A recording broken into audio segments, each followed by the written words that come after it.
আসসালামু আলাইকুম বন্ধুরা, কেমন আছেন আমার প্রাণপ্রিয় বন্ধুরা? আশা করি ভালো আছেন। আলহামদুলিল্লাহ আমিও ভালো আছি। আজকে শুক্রবার, তো সবাইকে জুম্মা মোবারক। এসেছিলাম পাহাড় ঘুরে দেখার জন্য, কারণ জুমাবারে আমি পাহাড় ঘোরাটা মিস করি না, যেহেতু এটা আমার কাছে অনেক ভালো লাগে। এখানে আহ, একদম সঠিক শ্বাস নিতে পারি, অক্সিজেন পাই। তো আমার কাছে এখানে ভরপুর এখন বৃষ্টির শেষে গাছ হয়েছে, এই গাছগুলো দেখতে অনেক ভালো লাগে, তাই আমি চলে আসি। তো বন্ধুরা, আজকে জুমার দিন, তাই নিয়ে কিছু ছোট্ট করে বলবো, একটু কষ্ট করে শুনে যাবেন। এই পৃথিবীতে কোনো কিছুই পাওয়ার নেই আসলে।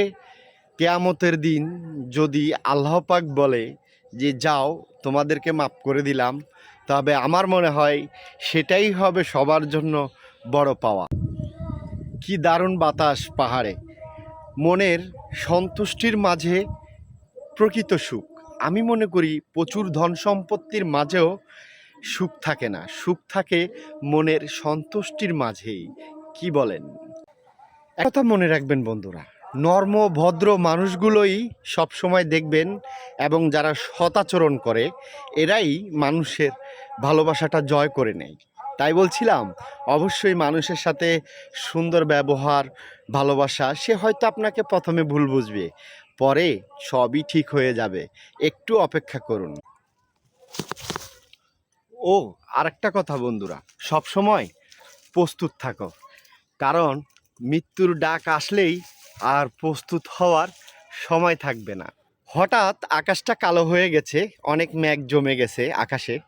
তো বন্ধুরা, আসল কথা হচ্ছে, আপনার সৌন্দর্য দিয়ে কি হবে, মানে আমি যে সুন্দর এটা দিয়ে কি হবে?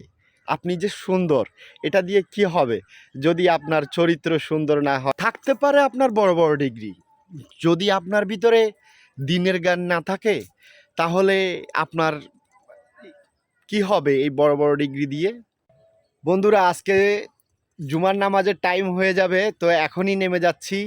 তো নামার পথে আপনাদেরকে বলছি, পৃথিবীর সব কিছু পেলেই কি হবে?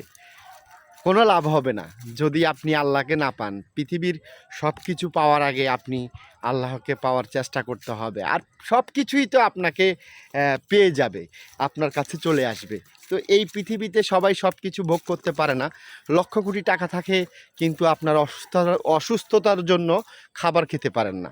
তো সেই জন্য বলছি বন্ধুরা, আল্লাহকে জয় করার চেষ্টা করেন, ইনশাল্লাহ দেখবেন আপনার জীবন সুন্দর হয়ে যাবে। এই যে দেখছেন বন্ধুরা, এত সুন্দর পৃথিবী, এই পৃথিবী সম্পর্কে বলছে যে এই পৃথিবীর মশার ডানা পরিমাণ মূল্য নেই।